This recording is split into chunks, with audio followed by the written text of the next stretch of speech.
അപ്പോൾ നമ്മൾ പുതിയ വണ്ടി എടുത്തുകൊണ്ട് വന്നിട്ട് കയറിയ സൈറ്റാണ്. ഏകദേശം ഒരു 10 ദിവസത്തെ വർക്ക് വരും ഇവിടെ. അപ്പം ഇത് മൊത്തം റബ്ബർ നിന്ന സ്ഥലമായിരുന്നു. അത് മൊത്തം റബ്ബറൊക്കെ വലിച്ച് പുഴുത് കളഞ്ഞ് മാറ്റിയിരുന്നു. നമ്മളിപ്പോൾ ഇവിടുത്തെ മണ്ണെല്ലാം ഇടിച്ച് വസ്തുവൊക്കെ ഒന്ന് ചെറുതായിട്ട് ലെവലാക്കി എടുക്കുകയാണ്. ഒരു 3 ദിവസത്തെ വർക്ക് വരും. ഏതാണ്ട് ഇത് ഇടിച്ച് നിരത്തുന്ന തന്നെ 3-4 ദിവസത്തെ പണി വരും. അപ്പോൾ അതിന് ശേഷമാണ് നമുക്ക് ഇനി പോയിട്ട് ബാക്കി ഫ്ലാറ്റൊക്കെ വെട്ടി തുടങ്ങാനുള്ളത്. അപ്പോൾ നമ്മൾ ടിപ്പറൊക്കെ വിളിച്ച് അതിൻ്റെ അകത്ത് ടിപ്പറിൻ്റെ അകത്താണ് താഴോട്ടൊക്കെ അടിച്ചിടുന്നത്. ആദ്യത്തെ 2 ദിവസം നിന്ന് നമ്മൾ തൊട്ടടുത്തുള്ള മണ്ണെല്ലാം JCB തന്നെ തള്ളി മാറ്റി അങ്ങിട്ടിട്ട് പിന്നെ ടിപ്പർ വിളിക്കുകയായിരുന്നു. ടിപ്പർ വിളിച്ച് 3-ാമത്തെ ദിവസം ടിപ്പർ വിളിച്ച് ഒറ്റ ദിവസം കൊണ്ട് ഏകദേശം മണ്ണ് ഒരുവിധം എല്ലാം അടിച്ച് തീർത്ത്.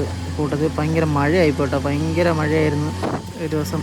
അങ്ങനെ ഒരു 2 മണിക്കൂർ നമ്മൾ പണിയൊക്കെ നിർത്തി വെച്ചായിരുന്നു. ഗ്രാവല് മണ്ണായതുകൊണ്ട് വലിയ ചെളിയാവത്തില്ലായിരുന്നു, അതുകൊണ്ട് പിന്നെ പണി നടന്നായിരുന്നു.